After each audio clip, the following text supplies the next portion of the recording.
എല്ലാവർക്കും നമ്മുടെ പുതിയ വീഡിയോയിലേക്ക് സ്വാഗതം. ഇപ്പോൾ നമ്മൾ ഈ വീഡിയോ ചെയ്യുന്നത് നമ്മൾ 1-2 വളങ്ങൾ പൊളിപ്പിക്കുന്ന വീഡിയോ പറഞ്ഞിട്ടുണ്ടായിരുന്നു. അതായത് നമ്മുടെ വേപ്പിൻ പിണ്ണാക്കും കടലപ്പിണ്ണാക്കും എല്ലുപൊടിയൊക്കെ സമാസമം എടുത്ത് നമ്മൾ പൊളിപ്പിക്കുന്ന ഒരു വീഡിയോ ചെയ്തിട്ടുണ്ടായിരുന്നു. അപ്പോൾ 1-2 വീഡിയോ ആൾക്കാർ ഇങ്ങനെ ചോദിച്ചു, നമ്മളിങ്ങനെ പൊളിപ്പിച്ച് കഴിഞ്ഞിട്ട് ഈ വെള്ളമാണ് നമ്മൾ സ്പ്രേ ചെയ്യാനും മുകളിലൊഴിക്കാനൊക്കെ ഉപയോഗിക്കുന്നത്, ബാക്കി ഇതിൻ്റെ ചണ്ടി നമ്മൾ എന്ത് ചെയ്യുമെന്ന് ചോദിച്ചു ഒരുപാട് പേര്. അപ്പോൾ അതിൻ്റെ ഒരു മറുപടിയാണ് പറയുന്നത്.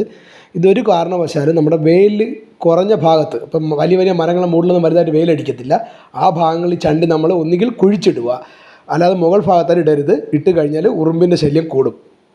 അപ്പോൾ നമ്മൾ ചെയ്യേണ്ടത്, ഈ ചണ്ടി, ഇത് ബാക്കി വരുന്ന ചണ്ടി നമ്മൾ മുകളിൽ വെയിലത്ത്, ടെറസിൻ്റെ മണ്ടയിലൊക്കെ നമ്മൾ നല്ല വെയിലത്ത് വയ്ക്കുന്ന ചട്ടികളിൽ നമുക്ക് ഇതിട്ട് കൊടുക്കാം. മണ്ണ് ഇളക്കിയതിന് ശേഷം ഇട്ട് കൊടുത്താൽ മതി. അത് നല്ല വളമായിട്ട് നമുക്ക് വെള്ളം നമ്മൾ അരിച്ചെടുത്തതിന് ബാക്കി ചണ്ടി അതിൻ്റെ മുകളിലിട്ട് കൊടുത്താൽ അത് ചെടിക്ക് ഒരുപാട് ഗുണങ്ങളാണ്. അപ്പോൾ ചട്ടിയിൽ നിൽക്കുന്ന ചെടികൾ നല്ല വെയിലത്ത് നിൽക്കുകയാണെങ്കിൽ മാത്രം നമ്മൾ ഈ ചണ്ടി അതിൻ്റെ മുകളിലിട്ട് കൊടുക്കണം. അല്ലാതെ നമ്മൾ വെയിൽ കുറഞ്ഞ ഭാഗത്ത് ഈ ചണ്ടി ഇടുകയാണെങ്കിൽ ഉറുമ്പിൻ്റെ ഒരു ശല്യം വരാൻ സാധ്യതയുണ്ട്. അപ്പോൾ നിങ്ങളെല്ലാവരും അത് ശ്രദ്ധിക്കുക. നമ്മൾ പുളിപ്പിക്കാൻ ഉപയോഗിക്കുന്നതിന് ചണ്ടി മാക്സിമം വെയിലുള്ള ഭാഗത്തുള്ള ചെടികൾക്ക് മാത്രം ഇട്ട് കൊടുക്കുക.